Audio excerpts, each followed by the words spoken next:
Oklahoma's Operation Guardian initiative is moving forward. The governor just announced the implementation plan for deporting incarcerated immigrants who are here illegally. Fox 25's Tom Ferguson joining us live from the Department of Public Safety. Tom, how many inmates would this impact? Adam and Wendy, officials here say there are over 500 illegal immigrants in state prisons. We're told state officials are already working to hand over eligible inmates to federal authorities for deportation.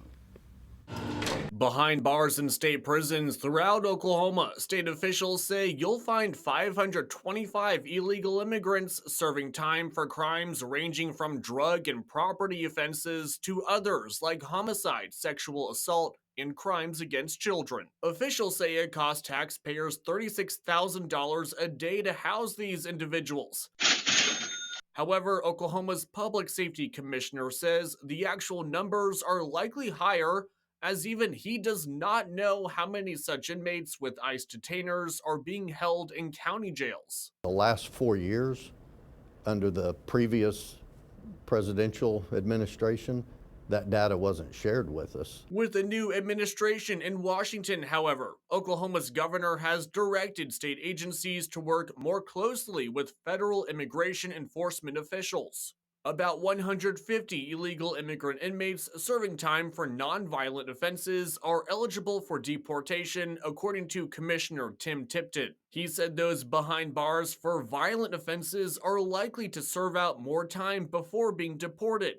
As state officials ramp up efforts, Tipton addressed fears about mass raids. Mass raids going into schools and churches, things that we've never even discussed any of those kinds of operations at any level. While the federal government may pursue broader immigration enforcement efforts, Tipton said Oklahoma's goals are more narrow. As far as Governor Stitt and the direction that we've been given, we're focusing on those that are a public safety threat to the citizens. On the other hand, Dream Action Oklahoma, an immigrant advocacy group, is raising red flags. The group accuses the governor of duplicating already existing collaborations as a fear-mongering tactic. In a statement, Dream Action said, quote, "Instead of investing in programs that uplift all Oklahomans, this operation criminalizes immigrants and fosters an environment of distrust."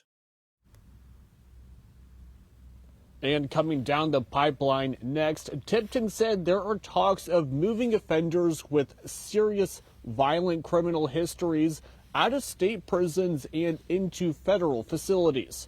Live in Oklahoma City, Tom Ferguson, Fox 25 News. Thank you, Tom. The Oklahoma Department of Corrections looking to modernize their facilities. According to the agency, staff members manually count and reconcile every person in their facilities 11 times a day.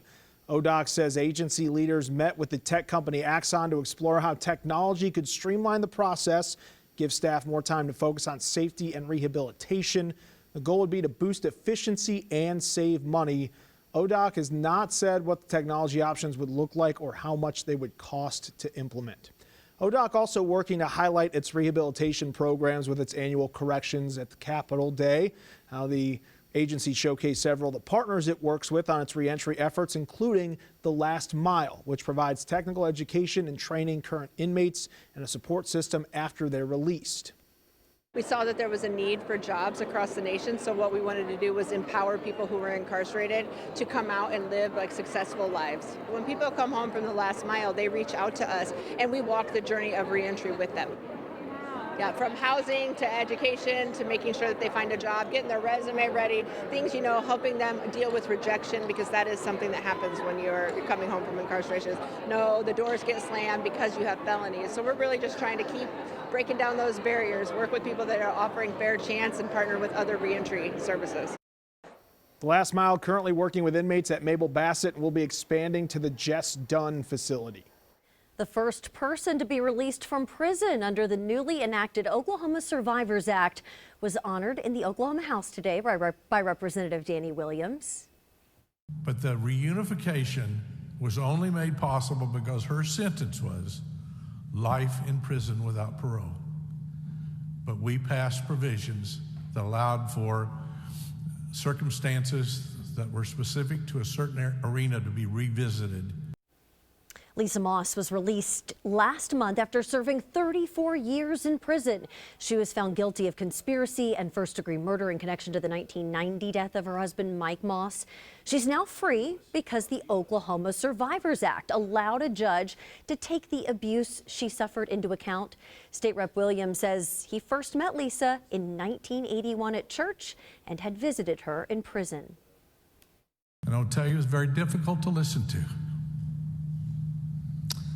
One of the hardest things in my life I've ever heard was the description of Lisa's life. Now, I had heard it, but I never heard it in the way that I heard it on January the 8th, there in the open courtroom. Thank you for passing the Oklahoma Survivors Act. Thank you so much to Governor Kevin Stitt for signing that into law. And thank you just for believing in every survivor and giving every survivor a second chance at life. Lisa Moss says she plans on using her second chance to help advocate for victims of domestic abuse.